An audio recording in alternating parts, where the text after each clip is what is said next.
नाज़रीन, ज़ेर ज़मीन बंकर भी लर्ज उठे। एटमी तनसीबात के गिरद धूल, धुआं और दुनिया सांस रोके खड़ी है कि क्या अब जंग उस लकीर को अबूर करने जा रही है जिसके बाद वापसी मुमकिन नहीं। मैं उर्फान रैना और आप देख रहे हैं न्यूज़ 18 का डिजिटल प्लेटफॉर्म। नाज़रीन, अमेरिका, इसराइल और ईरान के दरमियान जारी जंग तीसरे दिन में दाखिल हो चुकी है और सबसे होलनाक दावा तेहरान की जानिब से सामने आया है।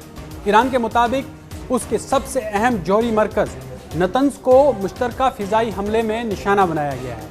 अगर ये दावा साबित होता है तो ये महज एक फ़ौजी स्ट्राइक नहीं बल्कि आलमी सलामती के लिए रेड अलर्ट है। नतंज कम्प्लेक्स ईरान का मरकज़ी यूरेनियम अफजूदगी मरकज़ है जो सूबे इस्फहान के करीब वाक़ है। उसे ज़मीन के अंदर गहराई में तामीर किया गया है ताकि किसी भी फ़िज़ाई हमले से महफूज रहें। यहाँ हज़ारों सेंट्रीफ्यूज यूरेनियम को अफजूदा करने के लिए इस्तेमाल किए जाते हैं।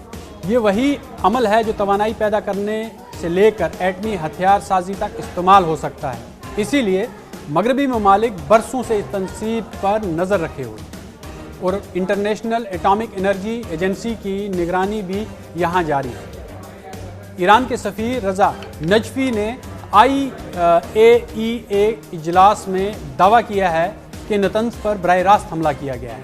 अगर ज़ेर ज़मीन हिस्सों को नुकसान पहुँचा और ताबकारी का इखराज हुआ तो इसका असर जो है और इस जो असर है वो एक खित्ते पर नहीं, सरहदों तक महदूद नहीं रहेगा।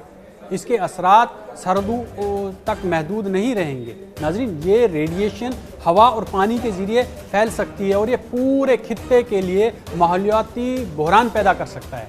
फ़िलहाल किसी फरीक ने एटमी हथियार इस्तेमाल करने का ऐलान नहीं किया है और ना ही ऐसी तस्दीक शुदा इतला है कि जो जौहरी तनसीबात पर हमला खुद एक तन्हाई पेशरफ्त होता है। ईरान के पास अफजूदा यूरेनियम के ज़खायर और जदीद सेंट्रीफ्यूज टेक्नोलॉजी मौजूद है। इसराइल के बारे में आलमी सतह पर यह मानना जाता है कि इसके पास एटमी सलाहियत है, अगरचे इसने कभी बाज़ाब्ता तस्दीक नहीं की। अमेरिका दुनिया की सबसे बड़ी जौहरी ताकतों में शामिल है। ऐसे में बराह रास्त एटमी हथियार का इस्तेमाल आलमी तबाही का दरवाज़ा खोल सकता है। इसीलिए माहिरीन इसे रेड लाइन करार देते रहे। अब नाज़रीन, यहाँ रिपोर्ट्स के मुताबिक 3 दिन में 1000 से ज़ायद अहदाफ पर हमले किए गए हैं, हज़ारों बम गिराए गए हैं और सैकड़ों हलाकतों की इतलात है। ईरान भी मशरिक़ वुस्ता में अमरीकी अड्डों और इजरायली अहदाफ पर मिसाइल और ड्रोन हमलों की बौछार कर रहा है। खित्ता आलमी तौर पर हाई अलर्ट पर है। IAEA ने तशवीश जाहिर की है कि अगर वाकई नतंज को नुकसान पहुंचा है तो ताबकारी के इखराज का खतरा मौजूद है।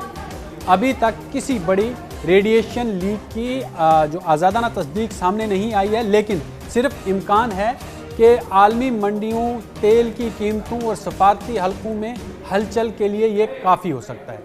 अहम सवाल यही है कि क्या ये हमला ईरान के जौहरी प्रोग्राम को रोकने की कोशिश है या एक ऐसी चिंगारी जो एटमी तसादम की तरफ ले जा सकती है। फ़िलहाल दुनिया की नज़रें जो हैं वो नतंज पर हैं और अगर वहाँ ऐसे ख़तरनाक ताबकारी के शवाहिद सामने आए तो ये तनाज़ा सिर्फ फ़ौजी जंग नहीं रहेगा, ये इंसानी और माहौलियाती बहरान बन सकता है। आने वाले घंटे और दिन तय करेंगे कि क्या ये सफारतकारी आखिरी लम्हे में रास्ता निकाल पाती है या तारीख एक नए और ख़तरनाक बाब में दाखिल होने जा रही है।